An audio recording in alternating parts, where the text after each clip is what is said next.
have Coach Mike Krzyzewski with us one more time here on Real Training Camp. Congratulations once again on all the success. And your final go-around now, your final quadrennial, which is a word we only pull out here on this show. I know you've got a job to do here, obviously, to prepare Grant for Rio. didn't use that word. Grant didn't use that word. Not. It's not a Duke word, by the way. Actually, it's not a word anywhere South else. Lakes. Outside the context of an Olympics, I don't think it's a word anywhere, in fact. I know you got a job to do, obviously, to prepare for these games coming up. Have you had any chance to reflect a little bit on the last 11 years as the head coach of this program and what it's meant to you? Well, I will when this is over. Yeah, I think one of the main lessons I've learned in coaching is not to have a rearview mirror and not to look too far ahead, but to be immersed in the moment that you're in. And because it's the moment that all of these guys are immersed in. Like, if they can't be playing because it's my last time or because it's Carmelo's chance to get a third gold medal. We got 6 guys who've never played for the United States before. I'd rather be kind of in their moment. And so there will be time for reflection, but it won't be now. Maybe August 22nd. You've got just 2 players back from the 12 team, right? 4 more from the World Championship team, World Cup team back in Spain 2 years ago. As you look at the way the roster is assembled, how would you describe the character in terms of what kinds of players you have on the floor? Well, they're all excited to be here. That's the first thing, and they're all very talented. I think it has a chance to be an outstanding defensive team because we have a lot of guys 6'6" to 6'9", who are really good athletes, can move their feet. They're obviously going to be very unselfish, and I think versatility is a key thing. We have 2 big guys that are big guys that we really haven't had since Beijing with Dwight and Chris Bosh, and so that's different. And then we have excellent scoring capability. And we got to make sure they're not too unselfish. Like yesterday, they were really passing the ball around, they were so excited. And this morning I told them, I said, when you pass, just catch and look at the bucket for a second. Instead, they were doing and they were trying to get everyone. It looked like we were like a chorus line or something, trying some synchronized swimming or something like that. And they're all explosive scorers. But we have great leadership. Carmelo did an amazing job yesterday in being the veteran. This is his 4th Olympics. You talk about commitment. Holy mackerel. And he was very vocal, as was DeMarcus Cousins. And, when you have somebody talking well, it's contagious. And those 2 guys really did a great job of talking. Coach, when you look at it, first of all, it's great to hear that you have a problem, guys, passing the basketball. I mean, you can see the culture, seriously, from me being back playing in 94 to 2000 guys moving the basketball. I wanted your mindset. Usually you and Jerry have somewhat of 10 guys that you knew were going to be on this team. But because of so many guys have dropped out, how do you approach this training camp? Does this mean a little bit more? We don't look at anyone not being here as dropping out. Okay. And just like we never look at anyone not making it as being cut. We have a great concept that we initiated about 10 years ago is pool. In other words, 25 to 35 guys were already on the team. Now, because of 3 very human things that happen to people, injury, contracts. A year later, I'm bringing in Mike Krzyzewski, and the managing director of USA Basketball is with us here in Las Vegas. Good to have you with us once again. Thank you. You're a team builder. That's what you've been doing most of your career, including now with the 76ers again. So you're the guy on the end of these phone calls over the course of the summer from guys saying, I'm in, or in some cases, I'm not in. And, of course, that was a big news item over the summers. Yes. Who was not playing this summer? Yes. What's going through your head as you start to hear from the likes of LeBron James and Steph Curry, et cetera, about not being there? Does it immediately turn to, okay, well, we've got to slide this guy here, move this guy here, we need more of this, less of this? Well, all of the above. Something you don't anticipate is what we had transpire this summer. And it was exacerbated by some of the conditions in Rio and the Zika virus. And, right. I mean, no one knew anything about that, until a few months back. So anyway, it was you have to adjust. the purpose of having a national team roster of 25 or 30 people on a roster is to take care of any potential issue that comes up, injuries, contract negotiations, personal issues, or just a decision that a player needs to rest because they're beat up during the course of the season. So I tried to switch the dialogue from who's not going to play to who is going to play, because there's a bunch of guys here who can play. Sure. Jerry, we talk about these guys, and you have a lot of new faces to USA basketball. And obviously what you have done over the last 10, 11 years, along with Coach K, building a culture. How do you accelerate that for these guys in terms of learning and understanding what you guys have built over these last 10, 11 years? Well, actually, Coach and I have talked about that, and you know, each quad has been something different, just a different thing we have to address and feel, and it's kind of exhilarating just to have to redo the whole thing again in some ways. So it's a combination of players who have had experience, you know, a couple of gold medalists, Olympic gold medalists, 4 World Cup gold medalists, some new faces, but they're all the kinds of people, character-wise, that it's going to be easy to blend. It's a matter of them spending the more time they could play together, practice, bond, all of that.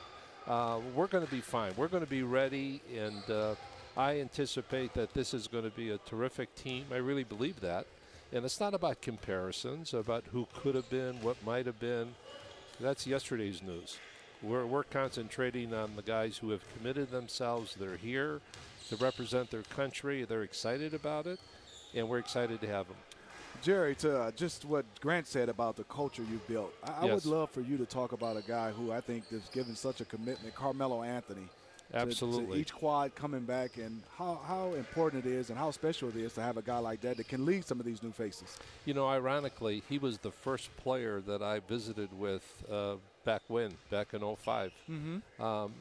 And it just happened to fall that way. I was in Washington, D.C. His team he was with Denver at the time, and we had breakfast together, and that was the first player that committed almost on the spot. But it was a situation.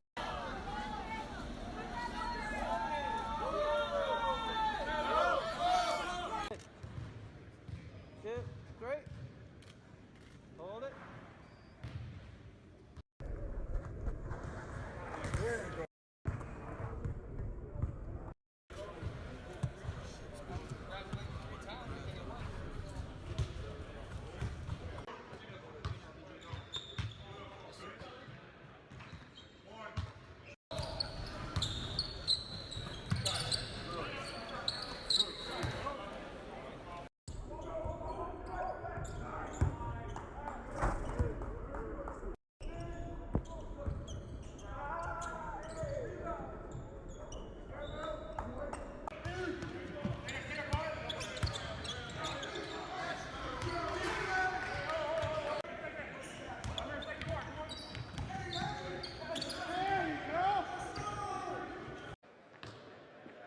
Right there. Good. Right there. That's it. Good. Good.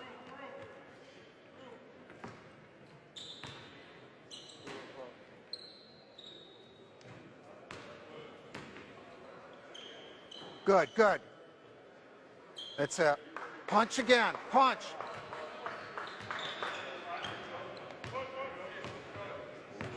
Yesterday, they wanted me to go to the cut, the 20,000 cut. You want me to go around?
Kyrie Irving, who is now a world champion as he joins us, as well as a gold medal winner 2 years ago when you were the MVP of the World Cup in Spain. Welcome.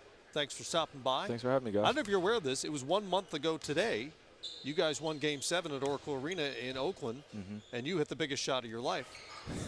Yeah. What have the last 4 weeks been like as a champ? It's been a great celebration. It's been a great celebration, understanding what we accomplished.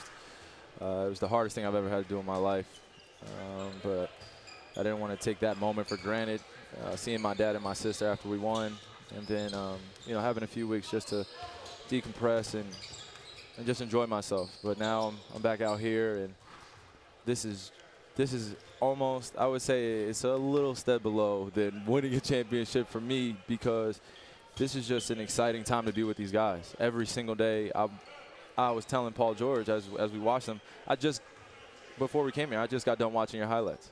I was just watching your 2015-2016 highlights, about 8 minutes of just straight highlights. I enjoy seeing great players in a setting like this because they're not in their team atmosphere.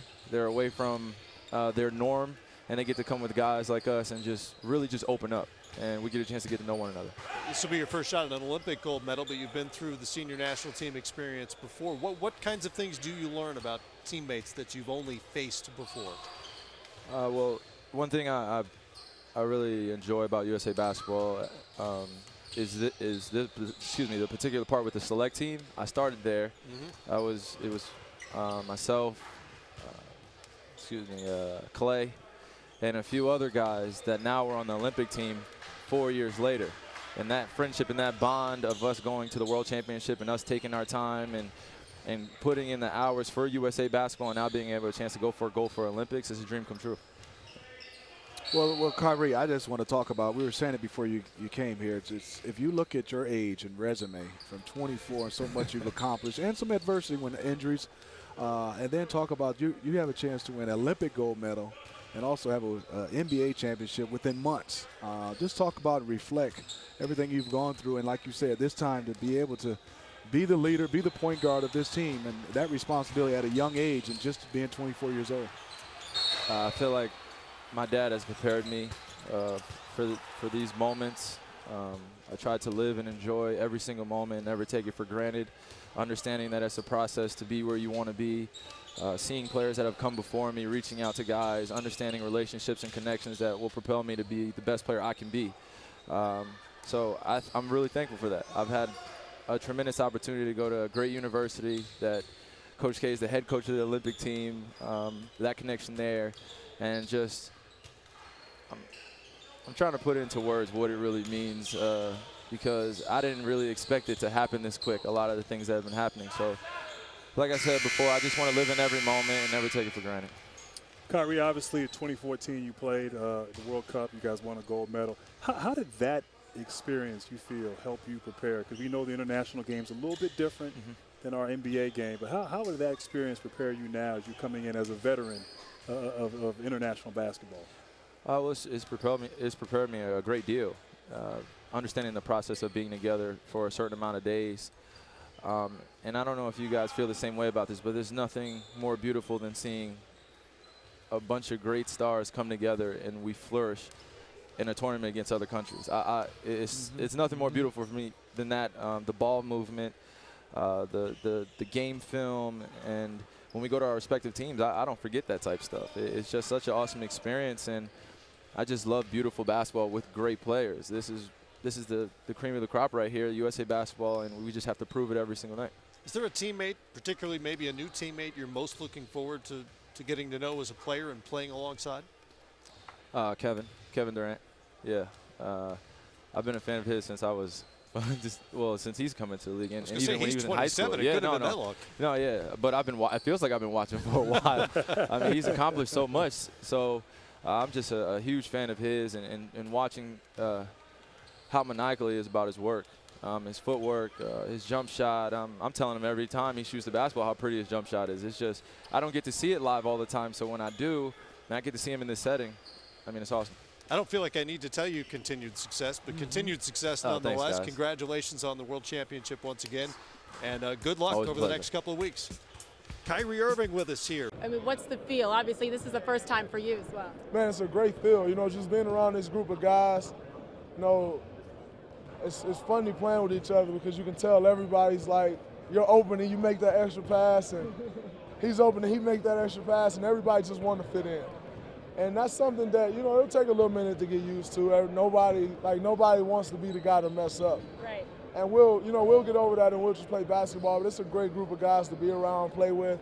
Looking forward, you know, to playing with these guys. The thing I love about this team is like guys really lock in on the defensive end. And I think that's part of the thing that's going to make this team special. I mean, you've been doing this for a while, and you're a superstar. You live around that. But do you kind of take a look around during practice and you start naming off all the people who are part of this, and then the history that you could make with them? Absolutely. You know, because you got everybody who's in here is the top 2 or 3 best players on that team. Right. When you say top 2 or 3, some of those teams are a little different. So being third best on some of these teams ain't that bad, you know. So it's I mean, it's a special thing when you bring all this talent together, you know, and try to form one team, and it's special, you know. So it's you know, you just sit and look around like, man, this is a lot of talent. Until we go up and down. Okay, Hop, you got both.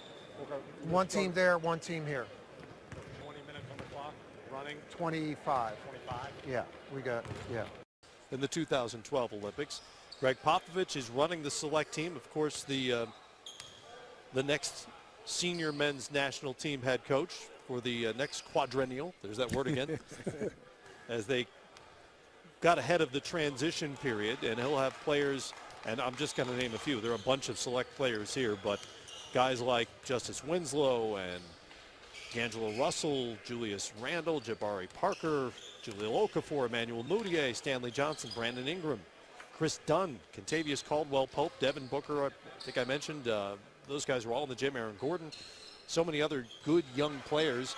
And so not only will they provide some competition for the senior men's national team, but it's an evaluation process for the coaches and Greg Popovich as he's thinking ahead to that next quadrennial, including the World Cup, which... What has this experience been like for you here the first couple days? It's been busy. It's been fulfilling. It's been a great learning situation. I mean, we got a lot of players here, as you know, both between the select team and the Olympic team. So, you know, being with all the coaches, with Coach K and his staff, and my staff with the select team, talk great basketball, learn a lot of stuff. Secondly, get to know all these players a little bit more closely. You know, what do they like? What makes them smile? What makes them tick? What do they like with each other? What kind of teammates might they be? You know, all that sort of thing. So it's just fun to be around them and watch them and to learn all that. And then lastly, dinners in Vegas are great. Yeah, I've heard something about that. But you do look refreshed and relaxed, a little less stressful environment than the normal day job. Yeah, you know, for right now, there's no winning or losing. Just practicing and trying to do what we can as the select team to get the Olympic team ready. It's a tall order. You know, that gold medal they've been winning here for 10 years is not easily won. It takes a lot of work. And USA Basketball with Jerry and Coach K has done a great job in setting a tone, building a culture, creating a pipeline where it just has been flowing. But it's not just roll out the ball. It takes a hell of a lot of work, and I can see it with my own eyes how complicated this all is. Beyond just coaching and learning the future of USA Basketball as you've been doing, what else goes into the transition process as Coach K hands over the reins to you after this Olympics? Well, it's not going to be like cut and dry. At least I hope not. You know, you think about what he's done for the last decade with this, and I would be a real fool to just say, okay, I'm going to go do it my way now, or I'm going to go do this. Sure, we're all different people, but I'm going to drain him. I'm going to squeeze every bit of info out of him that I possibly can. If he tried to just move too far away from it, I'd pull him right back. But I don't think he's going to go real far. He loves this program. He's been such a huge part of it. Hopefully he'll continue and be an integral part of what goes on. I'd be remiss if I didn't ask about one of your new players who we'll see on the international scene in Pau Gasol. What are you expecting out of him, and what maybe can you lend intel yet to the USA team? Yeah, I've never coached him, so Right. so Tommy Thibodeau will have to do that. So since he's one of Coach K's assistants, he can give him all the info he needs. I'm telling him about Tony Parker and Manu Ginobili. I'm selling them both out.